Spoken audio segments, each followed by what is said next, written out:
Rajendra Prasad ji, Shri P.C. Vishnunath ji, Advocate Bindu Krishna ji, Shri Shibu Baby John ji. I remember my grandmother talking about your father. Okay? And we were very small. And I remember her telling us when she came home, today I met a man called Baby, and he was very tall and very big. And looking at you, I thought that must be your father. So I asked if your father was in politics, and I realized that it must have been him. And Advocate Vishnu Mohanji and Sri Suraj Raviji, all my distinguished colleagues here on stage, sisters, brothers, UDF workers who are present here, I welcome you to this meeting. And first and foremost, I would like to thank you for being here and waiting for so long in this heat today. വേദിയിലുള്ള ഏറ്റവും ബഹുമാന്യരായ നേതാക്കന്മാരെ, ഈ യോഗത്തിന് ഇവിടെ എത്തിയിരിക്കുന്ന ഏറ്റവും പ്രിയങ്കരായ സഹപ്രവർത്തകരെ, ഇത്രയും ചൂടുള്ളൊരു സമയത്ത് നിങ്ങൾ ഈ യോഗത്തിന് എത്തിയതിന് ഞാൻ പ്രത്യേകമായി നന്ദി പറഞ്ഞു. ഞാനിവിടെ വന്നപ്പോഴാണ് ശ്രീ ഷിബു ബേബി ജോണിനെ കണ്ടത്. അപ്പോഴാണ് എൻ്റെ അമ്മ എന്നോട് അദ്ദേഹത്തിൻ്റെ പിതാവ് ശ്രീ ബേബി ജോണിനെ കുറിച്ച് പറഞ്ഞു ഓർമ്മയുണ്ട്. ഞങ്ങൾ അത്ര ചെറുതായിരുന്നു, ക്ഷമിക്കണം ഇന്ദിരാഗാന്ധി മുത്തശ്ശി, ഞങ്ങൾ വളരെ ചെറുതായിരുന്നു. ആ സമയത്ത് എൻ്റെ അടുത്ത് വന്ന് പറഞ്ഞു, ഞാൻ ഇന്ന് ഒരാളെ കണ്ടു, ബേബി എന്നാണ് പേര്, വലിയ പൊക്കവും വലിയ ഒരു പൗരുഷവും ഒക്കെ ഉള്ള ഒരാളായിരുന്നു. ഞാൻ കയറി വന്നപ്പോൾ പെട്ടെന്ന് ഷിബു ബേബി ജോണിനെ കണ്ടപ്പോൾ എനിക്ക് സംശയം തോന്നി. പക്ഷെ അദ്ദേഹം ഇവിടെ പറഞ്ഞു, ഇപ്പോൾ രാഷ്ട്രീയത്തിൽ ഉണ്ടാവുമോ എന്ന് ഞാൻ ചിന്തിച്ചു. അപ്പോഴാണ് ഇവിടുത്തെ സ്ഥാനാർത്ഥിയാണെന്ന് പറഞ്ഞത്.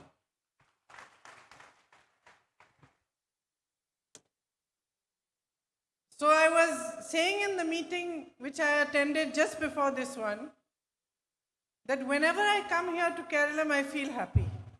ഞാൻ ഇവിടെ എത്തുന്നതിന് മുൻപ് ഉള്ള യോഗത്തിൽ പങ്കെടുത്തപ്പോൾ ഞാൻ പറയുകയായിരുന്നു, എനിക്ക് എപ്പോഴെല്ലാം കേരളത്തിൽ വരാൻ സാധിക്കുന്നു അപ്പോഴെല്ലാം എനിക്ക് വലിയ സന്തോഷമാണ് ഉള്ളത്. My brother Rahul ji used to say this to me when he used to come back from Wayanad. എൻ്റെ സഹോദരൻ രാഹുൽ ജി വയനാട്ടിൽ നിന്ന് തിരിച്ചു വരുമ്പോഴെല്ലാം അദ്ദേഹം ഇത് പറയുമായിരുന്നു. And I didn't fully understand his sentiment. പക്ഷെ എനിക്ക് അപ്പോഴും അദ്ദേഹത്തിന്റെ ആ വികാരം എന്താണെന്ന് മുഴുവനായിട്ട് മനസ്സിലാക്കാൻ കഴിഞ്ഞിരുന്നില്ല.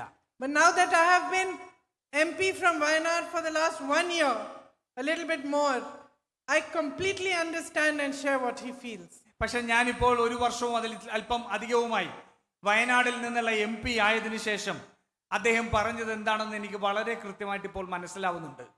There is so much that is magical and beautiful about your state. ഈ നിങ്ങളുടെ സംസ്ഥാനത്തെ സംബന്ധിച്ചോളം എന്തോ മാന്ത്രികമായ വളരെ ഭംഗിയാർന്ന എന്തോ ഈ സംസ്ഥാനത്തിനുണ്ട്. About our state actually I should say. ശരിക്ക് ഞാൻ നമ്മുടെ സംസ്ഥാനം എന്നാണ് പറയേണ്ടത്. And the most beautiful thing is that you see this beauty in every little thing. അതിലെ ഏറ്റവും മനോഹരമായ ഒന്ന് എന്താണെന്ന് വെച്ചാൽ നിങ്ങൾ ഈ പറയുന്ന മനോഹാരിത എന്തിലേക്ക് നോക്കിയാലും അതിൽ കാണാൻ സാധിക്കുന്നു എന്നുള്ളതാണ്. You have a shared cultural heritage. നിങ്ങൾക്ക് വലിയ ഒരു സാംസ്കാരിക പാരമ്പര്യമുണ്ട്. This of course is the land of Sri Narayan Guruji. ഇത് ശ്രീനാരായണ ഗുരുവിന്റെ നാടാണ് എന്നുള്ളതറിയാം. Who deeply inspired Mahatma Gandhi. മഹാത്മാഗാന്ധിയെ ഏറ്റവും അധികം സ്വാധീനിച്ച ഒരു വ്യക്തിത്വമായിരുന്നു നാരായണ ഗുരുജി.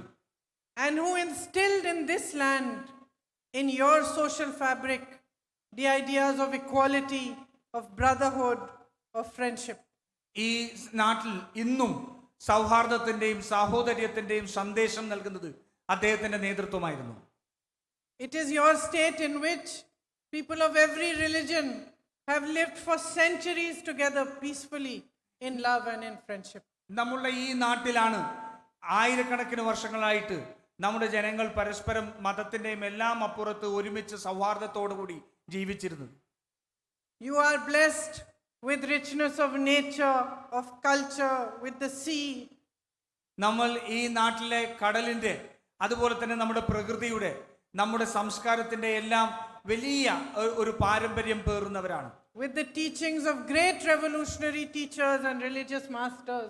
നമ്മളുടെ ഏറ്റവും വലിയ സാമൂഹിക പരിഷ്കർത്താക്കളുടെയും നമ്മുടെ ആചാര്യന്മാരുടെയും എല്ലാം പഠനങ്ങൾ അല്ലെങ്കിൽ അവരുടെ ദർശനങ്ങൾ ശ്രവിച്ചവരാണ് നമ്മൾ. And as I said, it is your spirit that is represented in each one of you. അതുകൊണ്ടാണ് ഞാൻ പറഞ്ഞത്, നിങ്ങളുടെ ആ സാംസ്കാരിക പാരമ്പര്യത്തിന്റെ എല്ലാം മൂല്യമാണ് നിങ്ങളെ ഓരോരുത്തരെയും പ്രതിദാനം ചെയ്യുന്നത്. I go to a hospital in Delhi, I will meet a nurse from Kerala, and in her way, in the gentleness with which she looks after patients, the patience she has to stay up all night working hard, I see the spirit of Kerala. ഞാൻ ഡൽഹിയിൽ ആശുപത്രികളിൽ നഴ്സുമാരെ കാണുമ്പോൾ, അവർ പരിചരിക്കുന്നത് കാണുമ്പോൾ, അവരെ സ്നേഹത്തോടെ കാരുണ്യത്തോടുകൂടി അവരുടെ ജോലി രാത്രി മുഴുവൻ നിന്നുകൊണ്ട് ചെയ്യുന്നത് കാണുമ്പോൾ ഞാൻ കേരളത്തിന്റെ ആ ആത്മാവിനെ അവരിൽ കാണുകയാണ്. In the tribal people I meet in Wayanad, in their simple yet very sophisticated ways, in many ways, I see the spirit of Kerala. ഞാൻ വയനാട് ഗോത്രവർഗ വിഭാഗത്തിൽപ്പെട്ട മനുഷ്യരെ കാണുമ്പോൾ അവരുടെ ഏറ്റവും ലളിതമായ എന്നാൽ ഏറ്റവും വലിയ ഒരു സൊഫിസ്റ്റിക്കേറ്റഡ് ആയിട്ടുള്ള രീതിയിലുള്ളവരുടെ ജീവിതം കാണുമ്പോൾ അവിടെയും ഞാൻ ഈ കേരളത്തിന്റെ ആത്മാവിനെ കാണുന്നുണ്ട്. In their respect for nature, in the way that they treat the ecology around them, ways that the world is turning to today, the modern Western world is now adopting things that they have been doing for centuries. ഇന്ന് പാശ്ചാത്യ രാജ്യങ്ങളെല്ലാം ഈ പ്രകൃതിയിലേക്ക് മടങ്ങുക എന്നുള്ളതിലേക്ക് മാറുമ്പോൾ നമ്മുടെ ജനങ്ങൾ അല്ലെങ്കിൽ ആ ഗോത്രവർഗത്തിൽപ്പെട്ടവർ അവർ പ്രകൃതിയോട് ഇണങ്ങിച്ചേർന്നുകൊണ്ട് അവരവരുടെ പരിസ്ഥിതിയെ സംരക്ഷിച്ചുകൊണ്ട് ആയിരക്കണക്കിന് വർഷങ്ങളായി നമുക്ക് കാണിച്ചു തന്ന വഴി തന്നെയാണ് എന്ന് ഞാൻ ഓർക്കുന്നു. In their ways there is the spirit of Kerala.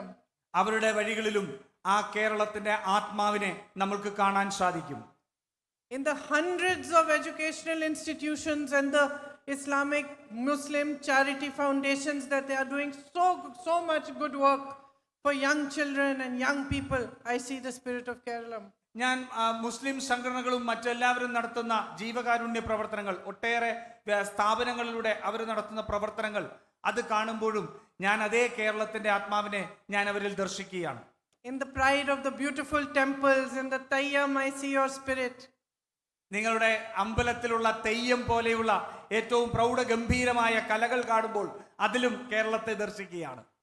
In the thousands and thousands of Catholic sisters who serve people who are poorer, who are less fortunate than themselves, with the spirit of peace and goodness and kindness within their hearts, I see your spirit. നമ്മുടെ അരികുവൽക്കരിക്കപ്പെട്ട പാവപ്പെട്ട മനുഷ്യരായിട്ടുള്ള നൂറുകണക്കിന് ആൾക്കാരെ അവർ ഇവിടുത്തെ ക്രൈസ്തവ സഭയിൽപ്പെട്ട കന്യാസ്ത്രീകൾ അതുപോലെ തന്നെ ഉള്ളവർ അവർ പരിചരിക്കുന്നത് കാണുമ്പോൾ, അവരുടെ ദയ കാണുമ്പോൾ, കാരുണ്യത്തോട് അവരോട് ഇടപഴകുന്നത് കാണുമ്പോൾ ഞാൻ അതിലും കേരളത്തിന്റെ ആത്മാവിനെ കാണുകയാണ്. In the hard work of farmers, in the courage of the fishermen and women, your spirit shines. നമ്മുടെ കർഷകരുടെ കഠിന പ്രയത്നം കാണുമ്പോൾ, നമ്മുടെ മത്സ്യത്തൊഴിലാളികളുടെ കരുത്ത് കാണുമ്പോൾ അതിലും നമ്മുടെ കേരളത്തിന്റെ ആത്മാവ് തന്നെയാണ് പ്രതിധ്വനിക്കുന്നത്. And because in my own limited way, now that I represent a small part of our state, I have begun to understand how great and how indomitable this spirit is. ഞാൻ ഇപ്പോൾ കേരളത്തിന്റെ ഒരു ചെറിയ പ്രദേശമായിട്ടുള്ള വയനാടിനെ പ്രതിനിധീകരിക്കുമ്പോൾ വളരെ കുറച്ചു കാലം കൊണ്ട് ഞാൻ അവിടെ ഉള്ള മനുഷ്യരെ കാണുമ്പോൾ കേരളത്തിന്റെ ഈ ആത്മാവ്, കേരളത്തിന്റെ ഈ ആവേശം, ഊർജം എന്താണെന്നുള്ളത് ഞാൻ കൃത്യമായി അവിടെ മനസ്സിലാക്കുകയാണ്. People like me who belong to the opposition party, who work in service of all of you, when we come here, there is a part of us that feels sad. ഞാൻ എന്നെ പോലെ ഒരു രാഷ്ട്രീയ പ്രവർത്തക, ഞങ്ങൾ ഇവിടെ വന്നു കഴിയുമ്പോൾ മറ്റു പല സ്ഥലങ്ങളിൽ നിന്ന് ഇവിടെ വന്ന് നമ്മൾ ആൾക്കാരെ കാണുമ്പോൾ അവരോട് സംസാരിക്കുമ്പോൾ ഒരു ചെറിയ വിഷമം ഞങ്ങൾക്ക് തോന്നാറുണ്ട്. When I look around me, I see the young women struggling, the Asha Anganwadi workers who have been protesting for days and days to get better wages. When I see farmers struggling because they don't have enough subsidy, enough support from the government.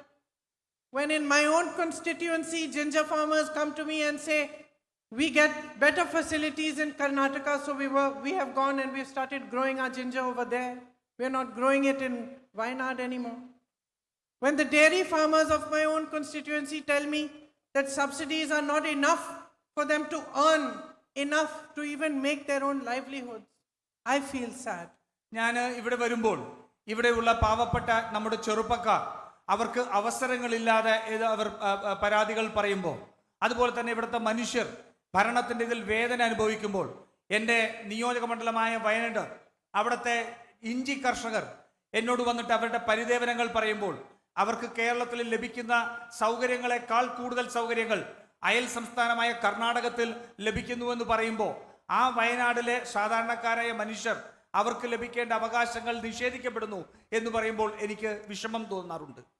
When I see tribal communities plagued with ill health, anemia,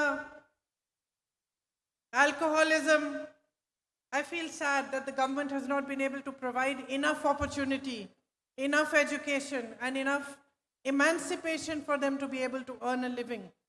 അവിടുത്തെ ആദിവാസി സമൂഹങ്ങൾക്കകത്ത് അവർക്ക് രോഗങ്ങൾ ഉണ്ടാകുമ്പോൾ, അതുപോലെ തന്നെ അവരുടെ സമൂഹത്തിനകത്ത് മദ്യത്തിന്റെ ഉപഭോഗം വല്ലാതെ വർദ്ധിക്കുമ്പോൾ, അവർക്ക് പോഷകാഹാരങ്ങൾ ലഭിക്കാതെ വരുമ്പോൾ, അവർക്ക് കൃത്യമായിട്ടുള്ള അവസരങ്ങൾ ലഭിക്കാതെ വരുമ്പോൾ, ഈ സർക്കാരിന്റെ പരാജയം കൊണ്ട് അവർ ദുരിതം അനുഭവിക്കേണ്ടി വരുമ്പോൾ എനിക്ക് വിഷമം ഉണ്ടാവാറുണ്ട്. Look at your infrastructure here in Kollam.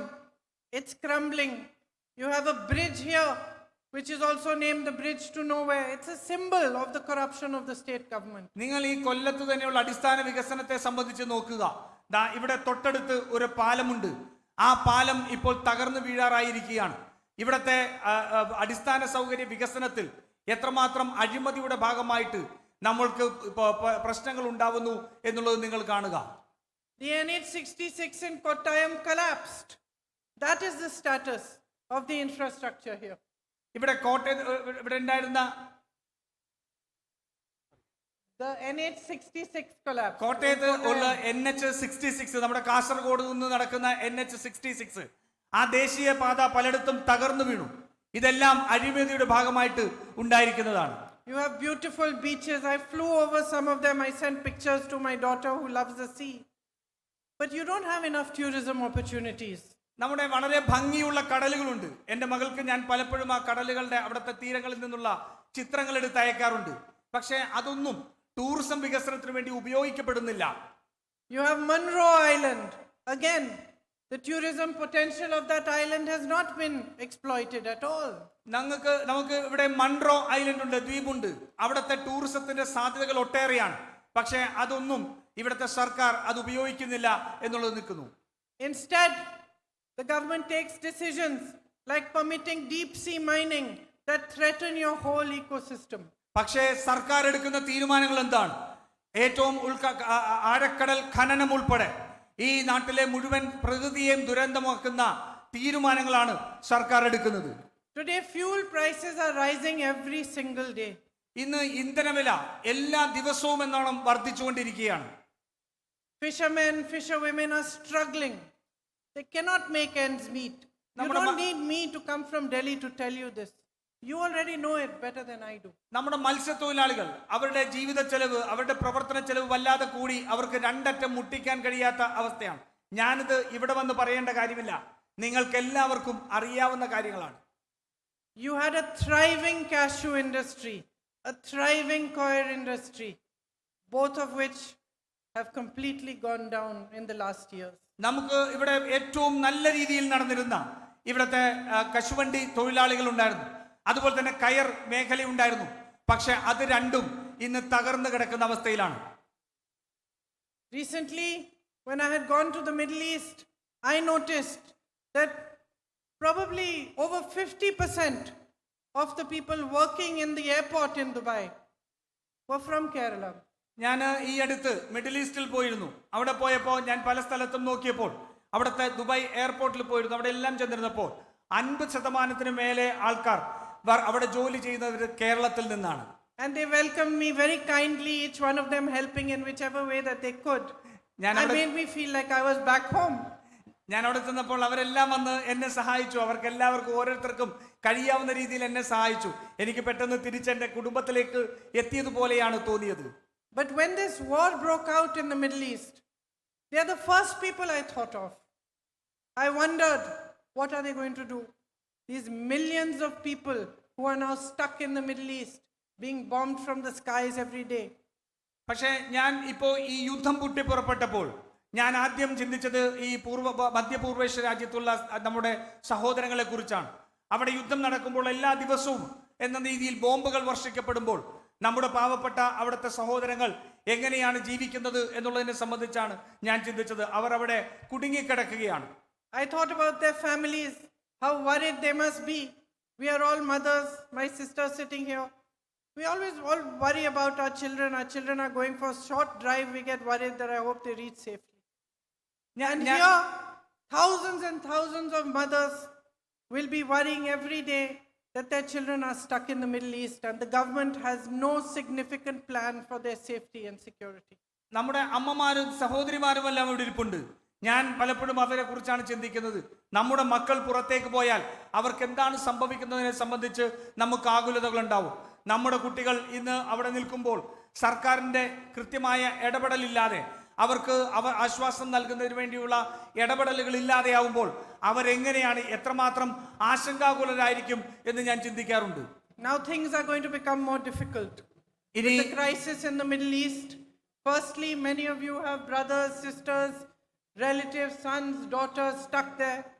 Secondly, fuel prices, as I said, are rising every day. LPG prices are rising. Trade is going to become more difficult under the circumstances. ഇനി കൂടുതൽ കഷ്ടതകളിലേക്കാണ് ആ കാര്യങ്ങൾ മുന്നോട്ട് പോകുന്നത്. നമ്മുടെ ഇന്ധന വിലകൾ എല്ലാം വർദ്ധിക്കുകയാണ്. അത് സ്വാഭാവികമായ വിലക്കയറ്റം ഉണ്ടാകും. നമ്മുടെ കുട്ടികൾ എല്ലാവരും, ചിലപ്പോൾ നിങ്ങളുടെ സഹോദരന്മാർ, സഹോദരിമാർ, അമ്മമാർ, അച്ഛന്മാർ, അവരെല്ലാവരും ഇന്ന് അവിടെ കുടുങ്ങിയ അവസ്ഥയിലാണ്. അവരുടെ ജീവിതം വലിയ ബുദ്ധിമുട്ടിലേക്ക് മാറുന്ന സാഹചര്യത്തിലേക്ക് പോകുന്ന കാര്യമാണ് നമ്മൾ കാണുന്നത്. And in the middle of all this, what is the policy of our central government, of Narendra Modi ji? നമ്മൾ ഈ ദുരിതങ്ങൾക്കെല്ലാം ഇടയിൽ ഇത്രമാത്രം വലിയ യുദ്ധം നടക്കുമ്പോൾ നമ്മുടെ കേന്ദ്ര സർക്കാരിന്റെ നരേന്ദ്രമോദിയുടെ എന്താണ് ഇത് സംബന്ധിച്ചുള്ള നയം എന്നുള്ള ചോദ്യം ഉയരുന്നുണ്ട്. He is not fighting for his people. He is not fighting for India. He is not standing up for India. All he is doing is bowing down to America, bowing down to Israel. Narendra Modi നമ്മുടെ രാജ്യത്തെ ജനങ്ങൾക്ക് വേണ്ടിയല്ല പോരാടുന്നത്. നമ്മുടെ രാജ്യത്തിന് വേണ്ടി നരേന്ദ്രമോദി പോരാടുന്നില്ല. അദ്ദേഹം ചെയ്യുന്നത് അവിടുത്തെ നേതാക്കന്മാരുടെ മുന്നിൽ, US-ന്റെ ഉൾപ്പെടെയുള്ള നേതാക്കന്മാരുടെ മുന്നിൽ തല കുമ്പിടുകയാണ് നമ്മുടെ പ്രധാനമന്ത്രി ചെയ്യുന്നത്. He has handed over energy security to America. നമ്മളുടെ ഊർജ സുരക്ഷ അമേരിക്കയ്ക്ക് വേണ്ടി എഴുതി വിറ്റിരിക്കുകയാണ് Narendra Modi. He signed a trade deal in which Indian farmers will now be competing with highly mechanized US farms. അദ്ദേഹം US-ഉമായിട്ട് അമേരിക്കയുമായിട്ട് ഒരു വ്യാപാര കരാർ ഉണ്ടാക്കി. ആ വ്യാപാര കരാർ പ്രകാരം നമ്മുടെ രാജ്യത്തെ കർഷകർ ഇനി US-ലെ അമേരിക്കയിലെ ഏറ്റവും വലിയ സാങ്കേതിക പരിജ്ഞാനമുള്ള കർഷകരുമായിട്ടാണ് മത്സരിക്കേണ്ടത്. And we are going to be forced to buy 9 lakh crores worth of American goods. അത് മാത്രമല്ല, നമ്മുടെ രാജ്യം അമേരിക്കയുടെ 9 ലക്ഷം കോടി രൂപയുടെ ഉൽപ്പന്നങ്ങൾ വാങ്ങാൻ ആ കരാറിലൂടെ നിർബന്ധിതരായിരിക്കുകയാണ്. We are even told who to buy our oil from, how to buy it, when to buy it, when we can buy it, when we can't buy it. നമ്മളുടെ നാട്ടിലേക്ക് ആവശ്യമായിട്ടുള്ള എണ്ണ പോലും എവിടെ നിന്ന് വാങ്ങണം, ആരുടെ അടുത്ത് നിന്ന് വാങ്ങണം, എപ്പോൾ വാങ്ങണം, എത്ര വാങ്ങണം എന്ന് പോലും വിദേശ രാജ്യമാണ് ഇന്ന് തീരുമാനിക്കുന്നത്. So sisters and brothers, if you look at the overall picture of what is happening in Kerala, in India, and broadly in the world today, what do you see? അതുകൊണ്ട് പ്രിയപ്പെട്ട സഹോദരി സഹോദരന്മാരെ, നിങ്ങൾ ഈ രാജ്യത്ത്, ഈ സംസ്ഥാനത്ത്, ഈ രാജ്യത്ത്, അതുപോലെ തന്നെ ഈ ലോകത്തും എല്ലാം നടക്കുന്ന കാര്യങ്ങളെ സംബന്ധിച്ച് നിങ്ങൾ അറിയുമ്പോൾ, അത് നിങ്ങൾ കാണുമ്പോൾ എന്താണ് നിങ്ങളുടെ മനസ്സിൽ ഉണ്ടാകുന്ന ചിന്തകൾ? I'll tell you what I see. എന്താണ് ഞാൻ കാണുന്നത് എന്നുള്ളതിനെ സംബന്ധിച്ച് പറയാം. I see that leaders across the world today have forgotten their duty and responsibility towards their people. ഞാൻ കാണുന്നത് നമ്മുടെ നേതാക്കന്മാർക്ക് മുഴുവൻ, ഈ രാഷ്ട്രീയ ഭരണത്തിലിരിക്കുന്ന തലവന്മാർക്ക് മുഴുവൻ ജനങ്ങളോടുള്ള ഉത്തരവാദിത്വം എന്താണെന്നുള്ളത് മറന്നിരിക്കുന്നു. That power and self-protection is their only mantra. അധികാരവും സ്വയം സുരക്ഷയും മാത്രമാണ്, അവരുടെ സ്വന്തം സംരക്ഷണം മാത്രമാണ് ഇന്ന് അവരുടെ ഒരേ ഒരു മന്ത്രം. And their only motivation. അവരുടെ ഏറ്റവും വലിയ അവരെ കൊടുക്കുന്ന പ്രചോദനവും ആ അധികാരവും അവരുടെ സ്വയം സംരക്ഷണവും മാത്രമാണ്. It makes me laugh when I hear your chief minister saying that he stands up to the Narendra Modi government, that he is fighting the BJP. നിങ്ങളുടെ മുഖ്യമന്ത്രി അദ്ദേഹം നരേന്ദ്രമോദിയോട് നിന്ന് പോരാടുകയാണ്, അദ്ദേഹത്തിനെതിരായിട്ട് ഞാൻ സംസാരിക്കുന്നു എന്ന് പറയുമ്പോൾ എൻ്റെ മനസ്സിൽ എനിക്ക് ചിരിയാണ് വരുന്നത്. If he was fighting Modi, if he was fighting the Prime Minister, then how is it that there is not a single case against him by the central government? How does he not have the ED after him? How does he not have income tax after him? How does he not have CBI cases on him? അദ്ദേഹം ഇന്ത്യയുടെ പ്രധാനമന്ത്രി നരേന്ദ്രമോദിയോട് പോരാടുകയാണെങ്കിൽ ഞാൻ ചോദിക്കട്ടെ, എന്തുകൊണ്ടാണ് അദ്ദേഹത്തിനെതിരെ ഒരു case പോലും നിലവില്ലാത്തത്? എന്തുകൊണ്ടാണ് ഈ രാജ്യത്തെ ED കേരളത്തിന്റെ മുഖ്യമന്ത്രിയുടെ പിന്നാലെ വരാത്തത്? എന്തുകൊണ്ടാണ് ഇൻകം ടാക്സ് ഡിപ്പാർട്ട്മെന്റ് ഈ അദ്ദേഹത്തിന്റെ പിന്നാലെ വരാത്തത്? എന്തുകൊണ്ടാണ് CBI കേരളത്തിന്റെ മുഖ്യമന്ത്രിയുടെ പിന്നാലെ വരാത്തത്? He is simply protecting himself and making a side deal with the BJP. അദ്ദേഹത്തിന്റെ സ്വന്തം താല്പര്യങ്ങളെ സംരക്ഷിക്കുന്നതിന് വേണ്ടി BJPയോടൊപ്പം അദ്ദേഹം പങ്കുചേർന്നിരിക്കുകയാണ്. Please recognize the fact that both the LDF and the BJP are corrupt corporate parties. നിങ്ങൾ ഒരു കാര്യം കൃത്യമായി മനസ്സിലാക്കണം, LDFും BJPയും രണ്ടു കൂട്ടരും അഴിമതിക്കാരുമാണ്, കുത്തകവൽക്കരണത്തിന്റെ വക്താക്കളുമാണ്.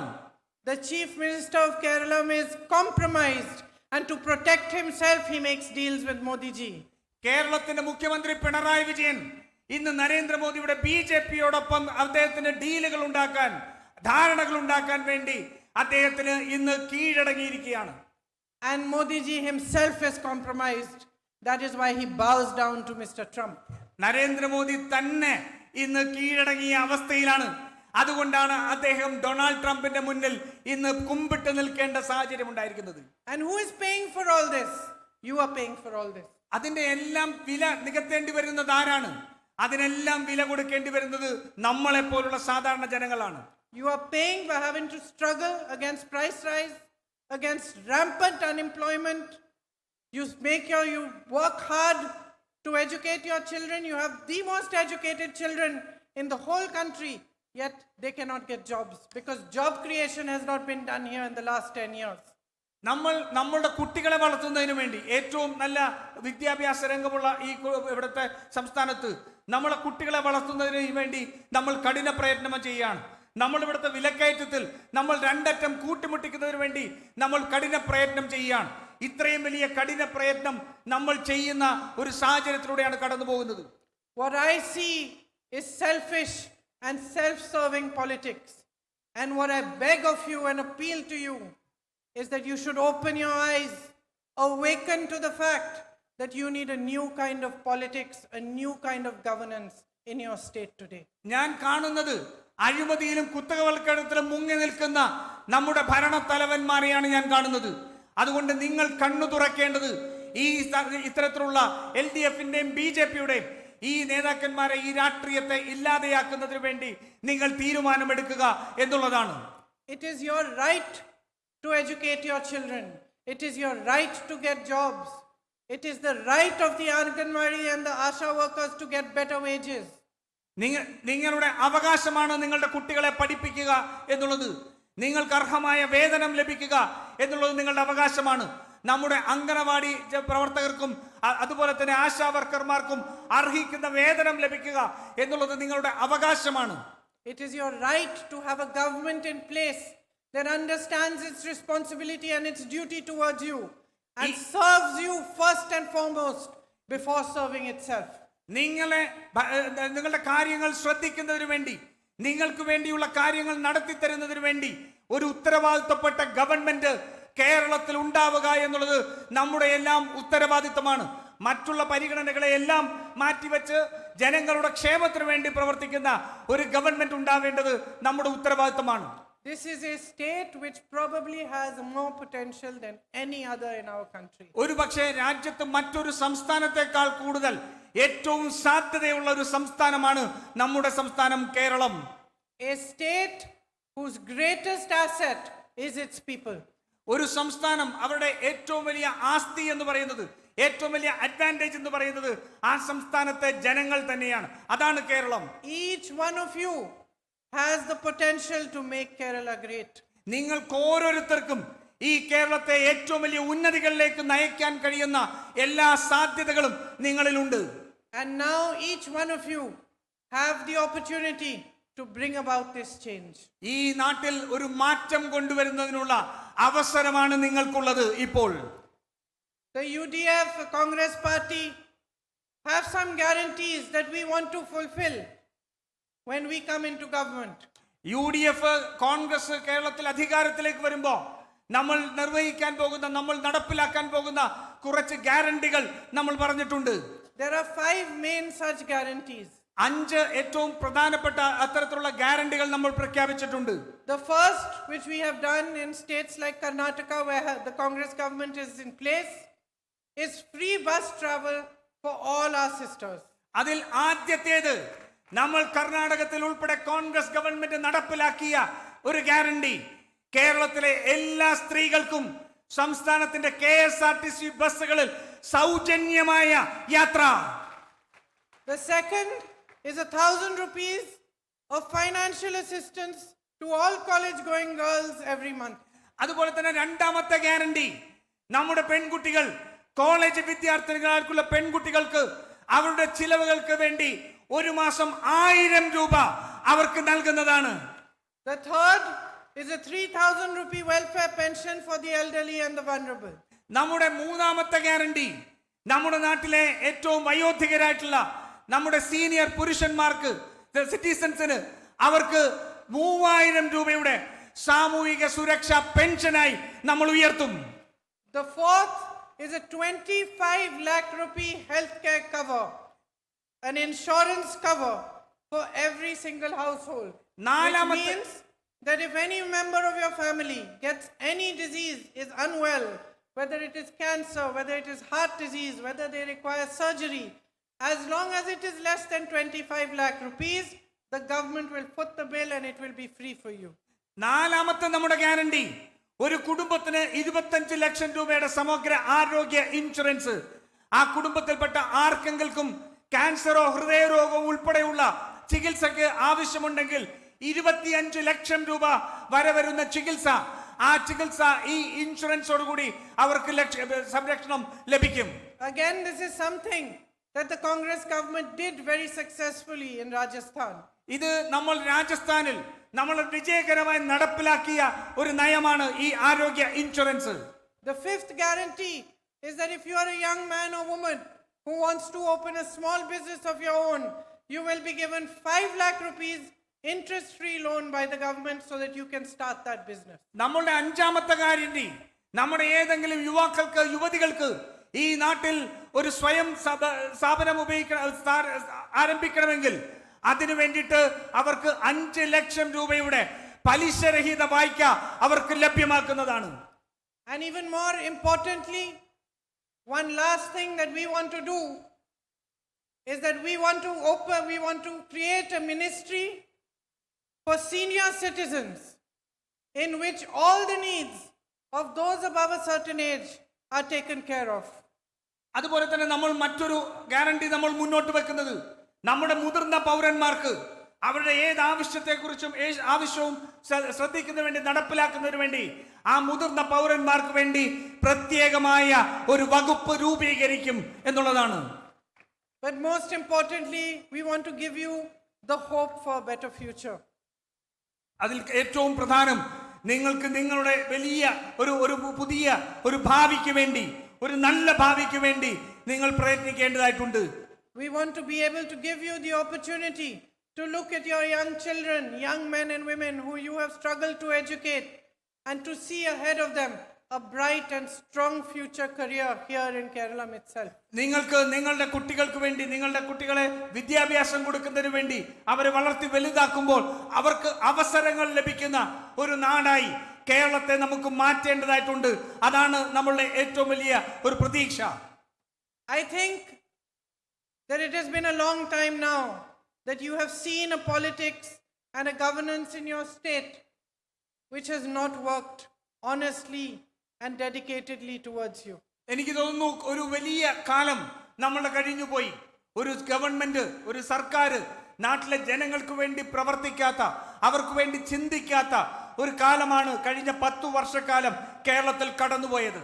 So when you go to cast your vote on the 9th, think about your own lives. Think about the last 10 years of your lives. അതുകൊണ്ട് നിങ്ങൾ April 9-ാം തീയതി വോട്ട് ചെയ്യാൻ പോകുമ്പോൾ നിങ്ങൾ നിങ്ങളുടെ ഭാവിയെക്കുറിച്ച്, നിങ്ങളുടെ ജീവിതത്തെക്കുറിച്ച് ചിന്തിക്കുക. കഴിഞ്ഞ 10 വർഷം നിങ്ങൾ അനുഭവിക്കേണ്ടി വന്നതിനെ കുറിച്ച് ചിന്തിക്കുക.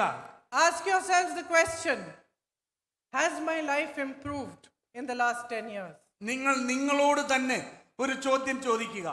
Have I felt supported? കഴിഞ്ഞ 10 വർഷക്കാലം കൊണ്ട് എന്റെ ജീവിതത്തിൽ എന്തെങ്കിലും ഗുണപരമായ മാറ്റം ഉണ്ടായിട്ടുണ്ടോ എന്ന് ചിന്തിക്കുക. Have I felt supported and strengthened by the government that has been there? ഈ സർക്കാരിൽ നിന്ന് എന്നെ പിന്തുണയ്ക്കുന്ന അല്ലെങ്കിൽ എന്നെ ശാക്തീകരിക്കുന്ന എന്തെങ്കിലും നടപടി ഉണ്ടായിട്ടുണ്ടോ എന്ന് നമ്മൾ സ്വയം ചിന്തിക്കണം.